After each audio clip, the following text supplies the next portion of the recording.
come of me. Hi guys, welcome to Truth Talkin Thursday. This is Jim and I'm Jane, and I'm really excited today, and I'll tell you why. Because Jim, we've been talking an awful lot about, I guess I would say, like, expectations. We've expressed a lot of disappointment, I guess, with maybe society and some of the choices that we ourselves or those that we love or those that we observe are making. We've talked about the struggles of parenthood. We've talked about the expectations we have of others and of ourselves. We've talked about how science can affect and technology can affect our choices and decisions. And in all honesty, I guess here's my question for you, Jim. Is there such a thing as a cookie cutter life? And what is it?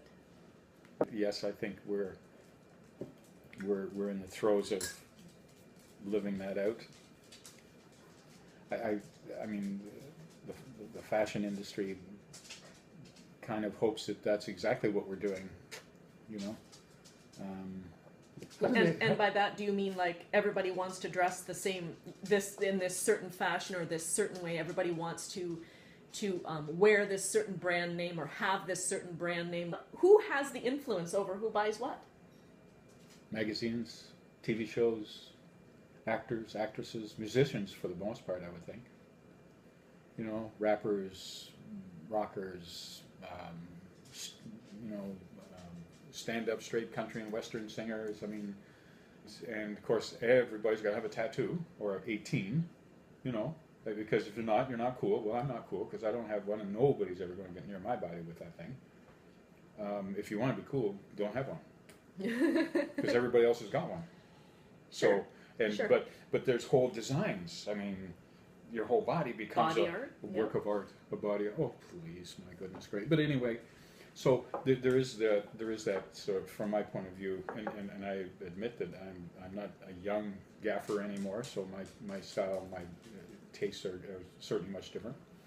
But Jim, it's the same kind of shirt and the same kind of T-shirt and it's the same kind of hairdo and it's the same kind of pants. And if you're not wearing that stuff, then you're just not cool. You know. You're not... I liked what you said before we started recording here.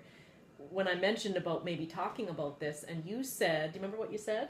You said about the cookie cutter. You said about the fashion industry, and you said we all want to fit in, while at the same time be different. Yeah, we want to have our own individual style, but it has to be within the boundaries of that particular genre of clothing.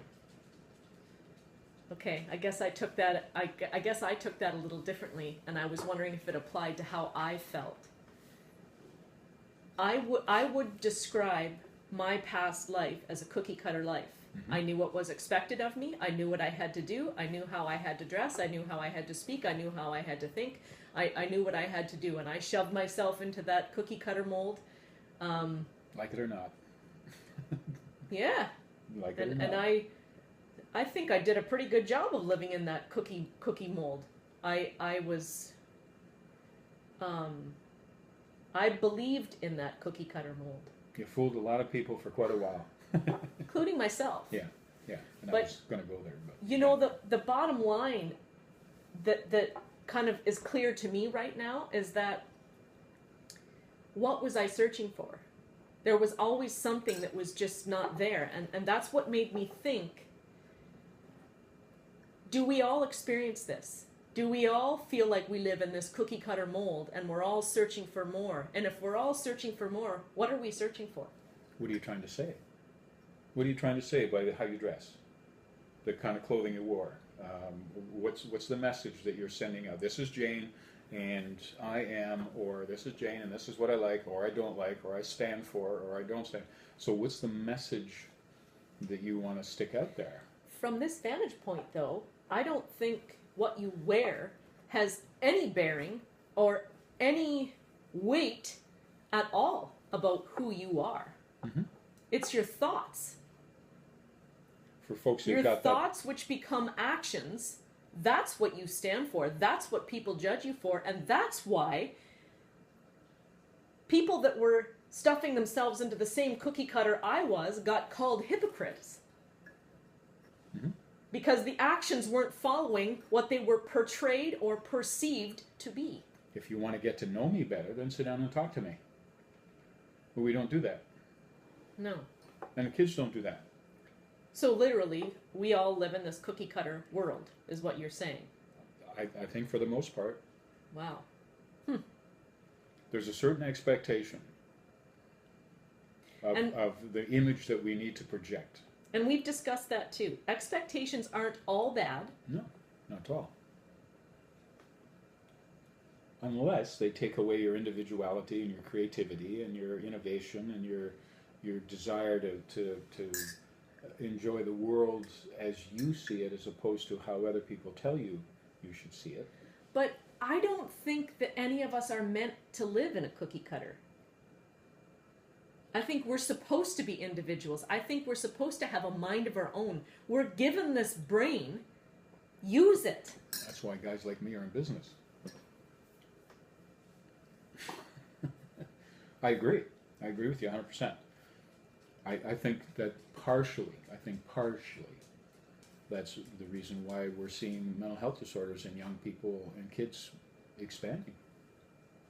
There's an awful lot of stress attached to being accepted and to be welcomed into the group, and a tremendous amount of distress when you're not connected to that group, when you're not seen as being like the other folk. It's like tribes.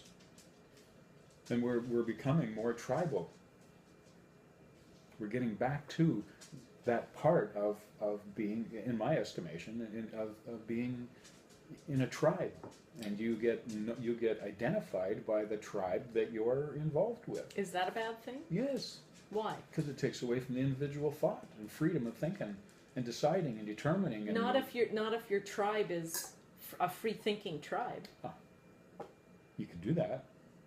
I'm not sure that there's a lot of them around, but there's some. You're right.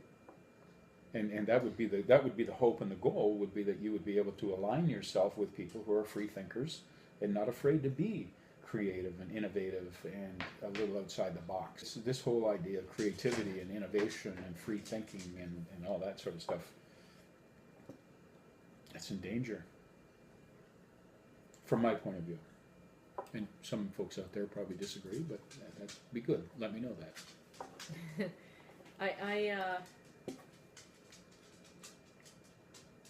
I agree with what you said, except I think it needs to be qualified. Like, I know we come from two different angles. We usually do.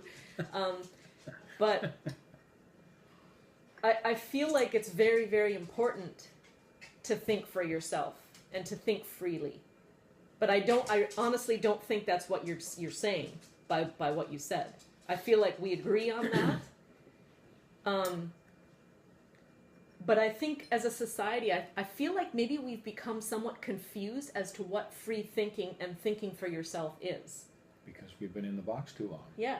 We don't know what it's like to feel like that. We've been in a way, we've been radicalized. You know, we've been sort of trained and pressured to some degree to fit into this tribe over here. I go back to that tribal thing, but and furthermore, I feel like we've been conditioned as well to believe or to feel that anything outside the box could be dangerous to us, or something to be feared, or something is wrong with it, or to be aware of it, to be cautious. Or something's wrong with you because you don't fit in the box.